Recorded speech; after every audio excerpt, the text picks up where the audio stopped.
Welcome to the Core Creative Podcast. With this podcast, we hope to promote local creative businesses and people. I am your host, Geraldine Hennessy, and today I'm in the beautiful home of professional declutterer Anne Marie Kingston of White Sage Decluttering. After completing a 12-month course recognised by the Declutter Academy in Limerick, Anne Marie set up her own business supporting people let go of items they no longer need. Today we will discuss the lightbulb moment that initiated her career in this unique profession, the multifaceted layers of decluttering, her tips, challenges and future plans. You're very welcome to Core Creative, Anne Marie. Thank you very much for having me, Geraldine. Decluttering, it's not an everyday profession. How did you get into it? Very good question, Geraldine. I've been doing this for the last, 30 plus years. So I suppose my personal story and journey has been that my dad was diagnosed with cancer in his leg when I was 2. And as a result, his leg was amputated. My mum took on the family farm. And as an only child, I took on the household duties and I suppose the upkeep of the house from a really young age. And unknown to me, I was decluttering, organising, and even it was an award that I suppose that was out there back then, back in like the early 80s. So I've been doing it that long, and I suppose down through all my employment, down through the years, everyone used to say to me, Anne Marie, you must be so organised, your house must be like a doll's house and everything like that. And it's only in the last few years since I've set up my business that it's all just, I can just see where it was coming from. Unknown to me, I was doing it, and that's really where it kind of came from, from a really young age. And your house is like a doll's house. Thank you so much, Arlene. And why did you choose White Sage as your business name? No, when I heard you were coming this morning, I had to bring my bunch of White Sage that I have here in front of us. And as part of our studies, when I did my decluttering studies back in 2016 with the Declutter Academy in Limerick with Breda Stack, part of it was, again, obviously, different ways of clearing negative energy. And this is what clutter is. It is negative, stagnant energy. I said, look, I'll give it a go. Because there was different things to try out. And I said, look, I'll give it a go and see how I go. And I went back to Limerick the following week. And I was like, Breda, what is with this White Sage? And she goes, what do you mean? And I said, I have absolutely cleared my whole attic with it. From just burning the sage, opening the windows and just cleansing the space. And she made a little wink in her eye and she goes, Anne Marie, I think you have your business name. And really the rest is history. That's where it came from. Yeah. And I actually use White Sage. The funny thing is I use White Sage obviously myself. But when I go into clients' homes, if I feel the energy is really kind of stagnant, really kind of stuck, I'll sage out that space just to clear it. Okay. Yeah. So quite a practical name, really. Very practical name, absolutely. And can you explain to our listeners some of the services, I suppose, that you offer? Perfect. So there's 3 ways to work with me. So when I started first day, it was, God, it's really funny when I go back, Geraldine, to see how my business has even evolved for myself. Because I started off first day with half day sessions and full day sessions. And I was like, what? But I realised within... Oh my God, I realised probably within kind of a month to 2 months into business that I knew that clients needed more support from me. It wasn't just like a corner of a room. It wasn't just a room. It was, a lot of it was more house. It was more rooms in the house or full homes, full of clutter to the gills. So obviously I offer hands-on decluttering services where I transform a space in a day. I take away your clutter, which all my clients love. And with that, then I also take items to the recycling centre. And also, I suppose COVID then kicked in. So obviously we had to kind of jizz things up and pivot our businesses like a lot of people. So I do virtual sessions online as well, where I support clients all over Ireland and beyond. And I also have my academy, which is called White Sage Academy, where I have members joining there. That is kind of more of a DIY decluttering, but I'm there for support, I'm there for accountability, get people to get the clutter out and put systems into their home. So is the academy like a members area? It's a membership. Yeah, okay, it's a membership, a Facebook membership. Okay. And do you think that the increase in working from home and the pandemic generally have contributed to the need to declutter and reclaim space? Or definitely, because I've spoken to women, again, all over... different areas of Ireland, and a lot of them has shared with me, they were saying, there's been, I suppose, advantages and disadvantages to COVID, but some people would say, look, there wasn't birthday parties if people had young kids, there wasn't people coming into the house, and it was kind of pushed to the side, while other people took on decluttering to a new extreme because they had the time to do it. Another thing, Geraldine, actually is a lot of people were working remotely from home. Mm-hmm. So when we thought within, say, 2 or 3 weeks that the pandemic would have passed over, but a lot of people were using their kitchen table, their dining room table as their offices, and then they realised it it was kind of a bigger picture. So they needed actually to maybe clear out that dump room and make it actually into a home office, because a lot of people, again, as you know, are not they might now be working from home 3 days a week and in the office 2 days a week. So I suppose everything is like the dynamics of the home has changed as well. So it's just really important, I suppose, just to be aware of your surroundings, because when you are surrounded by clutter all the time, it's affecting your concentration, your accountability, your productivity, everything, and the relationships in the home. So it's really important just to have an area that is really decluttered and organised. Okay. And what would be your dream project? Oh my God, great question. I suppose it really gets my blood pumping, so to speak, is really like a house full of clutter. To be quite honest, from head to toe, I have done homes, I suppose, from like, and every session I would do varies. So it could be like, I could be there for 1 day. I've been homes for 28 days. It all varies. But I suppose my dream is to kind of go in there and do a full, and I've done it for homes over like 5 days, 10 days or 28 days, and declutter the whole area, put in systems, and again, take away the clutter. And it's just magic. It must be quite transformative for someone that when you come in and you do what you do, and then there's like this space, and it must have a real positive effect, and not just the house, but on the person. Oh my God. Like for everyone's well-being, like even for ourselves, Julian, we know like when the clutter is gone, how better we feel about ourselves. Do you know, there's no like, Jack, put that away. There's no shouting and roaring at each other. It's just all about just utilising your time better. The amount of people that have reached out to me and they're continuously at housework, they won't leave the house until basically everything is cleared. And it's just that they're losing out on so much. They really, really are. So it's really important just to kind of just clear it, and just because, as I keep saying, and I've spoken, I suppose, big time about this, I suppose, over the last kind of 6 months, like on RT radio and different radio shows and newspapers. But like, we can't take it with us. We can't take the clutter with us. And I'm really, really, I suppose this is my thing for 2022 is like, do you know what? Get on that decluttering boat and just start doing it. Really get stuck into it, because it is magical and it is transformative. Well, I suppose once you get into it, it's a lot of it is probably just the starting of it. It's like lots of things, until you start, it's just, it's a thing I have to do. But when you start the process, it's probably, okay, now I can keep on doing this, and you don't have to do it all in a day. You can little bits, just every day or every few days. Absolutely. And that's what I'm always saying, like, Charlene, declutter is a process. I like how I describe it, it's like an onion. So basically you're peeling the onion, because there is continuous layers, because they're wrapped around, they're this way, they're that way. So it's really important just to kind of just keep going with the process, because unfortunately the clutter never ends. There's always stuff coming in, but it has to come out as well. You have to, as I always say, you have to balance that seesaw. If it's coming in, you have to get something out as well in return. Yeah. Okay. And what would be your number one tip for decluttering? Oh, number one tip. Oh God, I hate when I'm asked just one tip. So I find it really hard. I suppose, like I just mentioned there, I suppose get it out of the house. Like my big thing is, the key to decluttering is to get it out of your house within 12 to 24 hours. So like I suppose clutter backtracking, like Geraldine, clutter is items you have not used in the last 12 to 18 months. Now you'll have obviously the exceptions like the funeral clothes and occasional wear like that and different bits and pieces and really like keepsakes. But like any items that the kids aren't using, that you're not wearing, there's utensils in the presses that are just overloaded that you haven't used in the last 12 to 18 months. You have to be a small bit ruthless with it and just get it out. Do you know what you're using? And we're creatures of habit, Charlene. We use that same stuff all the time. And I've been saying this during COVID. Like, we had a world pandemic and I kept saying, like, do you know what? If you haven't used it in the world pandemic, when will you use it? Exactly, yeah. That's very true. Do you know? Yeah. And what role does decluttering play in terms of, say, the environment? Do you know what? That's a good question, because the amount of people that I work with, they don't know where to take stuff. And I'm all about, I suppose, I'm all about re-educating and helping people to take stuff to the right place. So for instance, like, become best friends with your recycling centre. The recycling centre is an amazing, amazing facility on our doorstep. I'm very lucky here in Clonakilty. I have Clonakilty as well as Bandon at my doorstep. So like, you can take like your metal there. So if the saucepans and the non-stick has gone off it, it can go into the metal and they'd be melted down back into metal again. You have like, obviously you have your glass and your paper and everything like that.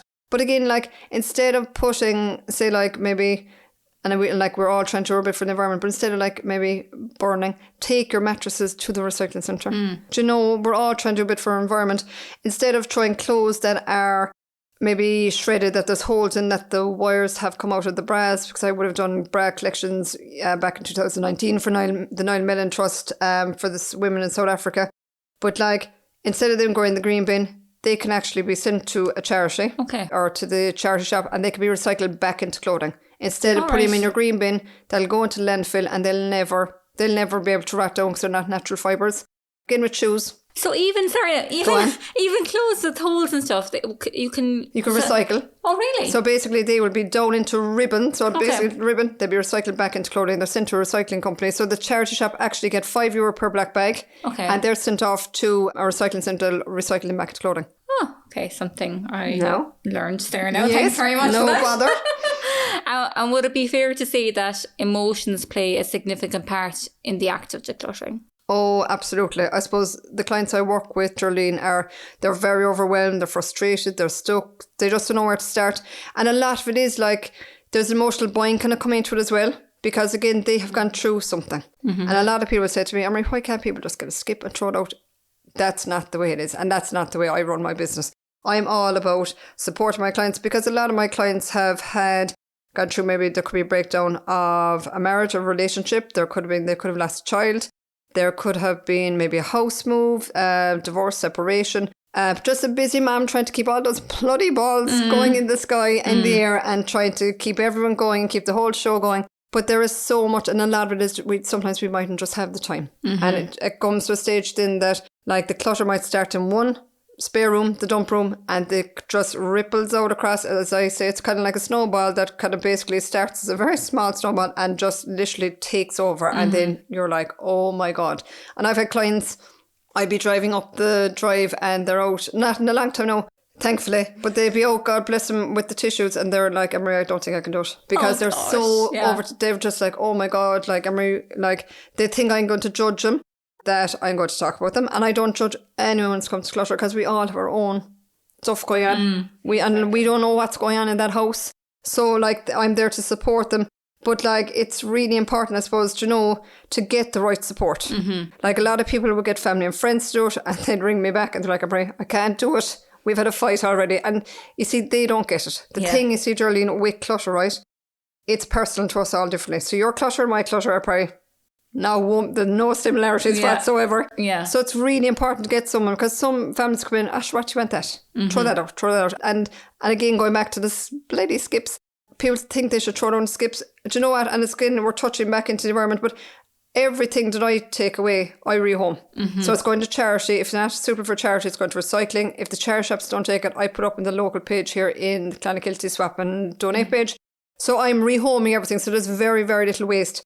But it's really important to don't judge anyone. So if there's a family member, they are going through something. There's something going on in their life that maybe they haven't discussed with people. I'd find that a lot. I kind of come home nearly as a life coach, because my clients they've opened up that something has happened to them in their life, and they might not share them maybe with their family or their neighbours or friends. Mm-hmm. So it's really important, I suppose, not to judge anyone when it comes to it, because they're going through their thing in life. Their own stuff. Their own story. Yeah. I suppose it's hard for people to let go. I'm just thinking of my own stuff, like, because I would say I would be quite good to just get rid of stuff.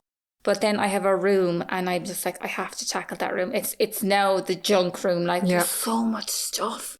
Like, I just don't have the time to it's clothes, the kids' clothes, they grow out of clothes so quickly. Like, there's just a bed and it's just like a mountain. And like, the part of me is like going, oh, the baby clothes. I know. It's so hard. Yeah, and going back to the emotion there, you've tipped it there again, like a lot of mother, and look, we can only talk for us as mothers, but it's kind of another part to letting go, because like, the kids are growing up and it can be a bit like, oh my God, you're just babies. Yeah. Like when I think of my 9-year-old, that's 9 tomorrow, or 9-year-old to be, and it's like yesterday he came home from hospital. Do you know? That's another part, because I find a lot of clients are a bit like, they spend money and stuff as well. Yeah, because exactly. You're like, that actually costs money, and there's a lot of guilt. So there's so much, oh my God, I could probably write a book like Jolene with the emotions that come up. Every client of mine, every home I go into is different. But similar then in ways as well. Yeah, so I suppose what's good about you is you kind of support them to let it go. Yeah. And I only work with clients like Jolene, when I pop in a call with them, a telephone call, That's one of my questions. I was like, you ready to let go? Yeah. And they're like, I am ready 1000%.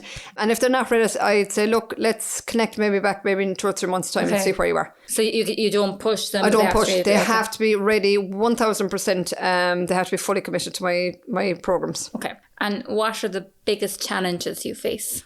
Well, no, from time to time, I suppose this was the whole thing when I set up my business, because obviously I was in the financial sector of Bank of Ireland for nearly 12 years. And when at the time we had 2 kids, we now have 3. But at the time I wanted to kind of have that balance of kind of family and work life. Still be earning my money, but still be at home with the kids. And I suppose I was lucky, that we were farming here in Clonakilty, and look, John was there, and I'm not an expensive commodity to have, but he was there to support me, when I took the time out to be at home with the kids. Yeah. But I suppose the thing is to find that work balance. Now, sometimes it could be sweet and divine. It can be a bit crazy. But look, it's not always crazy. But that was my whole thing with setting up my business. I work, say, I'm decluttering 2 days physically a week. I'm online then during the week. So it's having that balance. Because I want to be here as well, for the kids, for drop off for camogie, for there's matches, if there's pickups or whatever. That's what I want. I want to be able to follow my passion and my dreams, what I do, and that I love doing, and I dream and sleep decluttering, organising, and I want to be there for my kids as well, to support them. Okay, so it's the work-life balance. It's the work-life balance. Yeah, fair and enough. as I said, some days it's brilliant, it's very smooth. Some weeks it can be just up and down like a roller coaster ride. Well, yeah, I think that's it. I think that's the same for every house. Yeah, exactly. Yeah, that's right. And which piece of technology or software can you not live without? Oh my God, my husband would kill me. It's going to be my phone and my laptop. My phone, I suppose, because look, that's where all my pictures of my before and after pictures that I've consent from my clients. That's where I suppose, look, that's the first port of contact that they ring me or they text me and say, Anne Marie, look, I need support.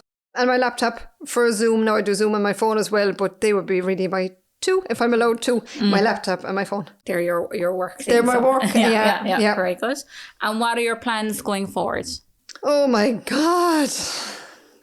I suppose this year I have a brand new, swanky, beautiful website. So I'm going to be expanding my online shop with that. I have new products that I'm just developing at the moment. So I'm going to be rolling them out shortly. I suppose with my business, with my one-to-one sessions, I would have started off first day in West Cork only. And then I branched out to Cork. Then I went nationwide back in 2018. And then COVID obviously put me in slowed me down. And that was okay too. So I suppose, look, from time to time, I do open my diary. I do travel outside of Cork. To date, I've already gone this year to Kerry and Shannon and County Clare. Yeah, there'll be kind of more expanding of that. And I'll see there's a lot of things in the pipeline that I'm still what I do, Jolene, with my business. I kind of sit in things while I have to kind of get comfortable. So I suppose to up level to the next level, I have to kind of go. I like to process things, and I like to kind of procrastinate as well, says the professional declutterer. But it's just, I kind of sit in the fence for a while till I feel I'm ready to kind of go again. But there's a lot. Watch the space, guys. There is a lot more to come and more to see for me. Yeah. So you think come up with an idea, you mull it over for a while, and then you're happy to, once you're happy, and then it's full steam ahead. It's full steam ahead. I just have to, like my clients, I suppose, I kind of need a loving shove too. Yeah. Because I do kind of I'm a bit oh God, no, I can't do that. And I know what my clients want and need, but I just need to just give that little push, and I'm out there then and I'm flying it. Very good. And what piece of advice would you give to other people thinking of setting up in business, and what mistakes or good choices did you make that you think would be of benefit to others? First of all, go to your local enterprise office. There's so many women who are following me, have connected with me. They're like, Anne Marie, what would you advise? And I'm not a business mentor. And I'm delighted that people reach out and say, Anne Marie, what would you recommend? And I suppose the first thing is go to the local enterprise office in your area. With me, right, I had this idea of decluttering. So when I was decluttering, my whole decluttering, going back to your first question, Jolene, was I was above in the hot press. Cuiva at the time was only 6 months. Got down for a nap and I was above in the hot press, clear out. Now it's a walk-in hot press. It's after a standard kind of hot press. It's a room that's converted and it's a walk-in wardrobe on the other side. You know, you see that picture on TV and the light bulb moment goes off. That was me. I had that light bulb moment and it went off and I was like, oh my God. And I remember emailing the local enterprise board, but for some reason, my idea that email never got to anyone. Oh, gosh. It fell through the cracks. I don't know. Maybe it was just not meant to be. Yeah, exactly. At that moment. Moment. And I went, I suppose, on my own. I had my decluttering studies done. I was a qualified professional declutterer. But for some people, that can be a real knock-on effect. They'd be like, okay, they don't want to hear me. While I kept going, and it's only now, I suppose, down the line that I'm kind of back in there and I'm going there for mentoring and stuff like that. So definitely go to your local enterprise office. Another thing would be join your local Network Ireland group. I am vice president for Network Ireland West Cork, which is an amazing, amazing group of like-minded women. Find your tribe that are going to support you, that gets you. And that's another thing with the local enterprise board as well. They have a list of different mentors. Sometimes you mightn't get the right mentor, but go again. You might go 2 or 3 times. It might, because they have to get you, they have to get your business, and they need to see, they want to get your passion as well. And that's where they're going to support you. And they'll help you like with pricing, with marketing, like who's your niche. And that's really, really important as well. So Network Ireland, definitely, they're absolutely amazing. They're great for PR. They're great for recommending one another. And again, as I said, like-minded women, that we absolutely thrive with that. And the third thing is, I suppose, what has made me, I suppose, who I am, is taking on a business coach. I had a business coach for 4 years, Sarah Leather here in Artfield and Clonakilty, who was an amazing support for me and has saw the potential that I had and I suppose what my business could grow to. So definitely get those supports. And again, another thing, it could be, I know, I suppose, myself, and it could be going back to one of your questions as well, being a challenge. When you're working on your own, if it's from your home office or whatever, you don't have a shop door. So there's not a shop door down in the main street in Clonakilty opening. This is my shop door. So like I have, you have to reach out and be able to pick up the phone to someone and say, do you know what? I'm having a crap day. Get someone who gets you and read, because they are the people who are going to help you and lift you and just move you forward, because it is just so important just to find people who are your tribe. Really and truly. And can I ask, you were saying there about the light bulb moment. Had you decided to do the course before that light bulb moment? No. The thing was, okay, the light bulb moment went off. Caoimhe was still asleep. I literally ran off my hot press down to my home office and started Googling decluttering, professional declutterer. I had business names and everything in a notebook written down. Yeah. Nothing to do with White Sage, the funny thing was. And then actually that night, Caoimhe must have woken obviously around 3 or 4 o'clock for her night battle. And I was feeding her rocky away in the chair. And then again, it was my holy grail, I suppose, when I was, when I was feeding my kids, was Facebook was on and I was just flicking through just to kind of keep awake. And next minute, a course to become a professional declutterer and set up your business in Limerick. Gosh. And basically, so if the universe wasn't sending me signs, Geraldine, I don't know what was, but I suppose, look, that's where my story happened. And as I keep saying, do you know what? We're here for a reason, and we're here to follow our dreams and our passions, and this is what I love doing. Very good. So we went back to the beginning. To end the most it important. That's it. Well, thanks so much, Anne Marie. Thank you, Geraldine, for the opportunity. Us. So if you want to learn more about Anne Marie and the services she offers, you can find links to her social media and website on corkcreative.ie.